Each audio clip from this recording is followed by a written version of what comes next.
আসসালামু আলাইকুম রহমতুল্লাহি ওয়াবারাকাতুহ।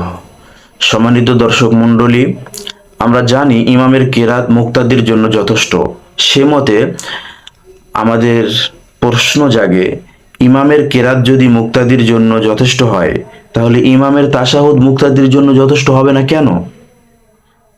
সম্মানিত দর্শক মণ্ডলী, এর জবাব হচ্ছে, হাদিসে এতটুকু পাওয়া গিয়েছে যে ইমামের কিরাত মুক্তাদির জন্য যথেষ্ট।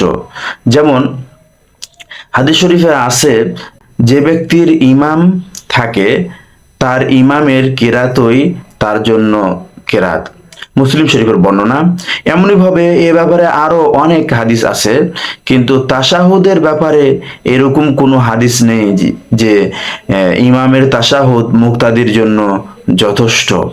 সম্মানিত দর্শক মণ্ডলী, এই জন্যই মূলত আমাদেরকে আবার তাশাহুদ পড়তে হয় এবং সিজদার মধ্যে যে তাসবিহ এগুলো পড়তে হয়।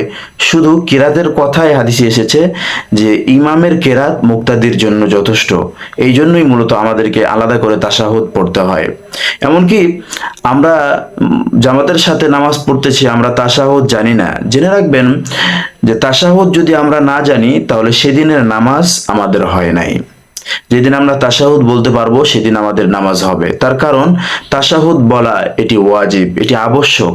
তাশাহুদ যে বলতে পারবে না তার নামাজ হবে না।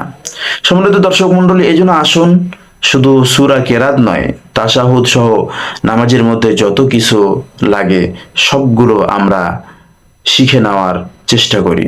আল্লাহ তাআলা আমাদেরকে তৌফিক এনায়েত করুন। সম্মানিত দর্শক মণ্ডলী, এতক্ষণ আমাদের সাথে থাকার জন্য অসংখ্য ধন্যবাদ। আসসালামু আলাইকুম ওয়া রাহমাতুল্লাহি ওয়া বারাকাতুহু।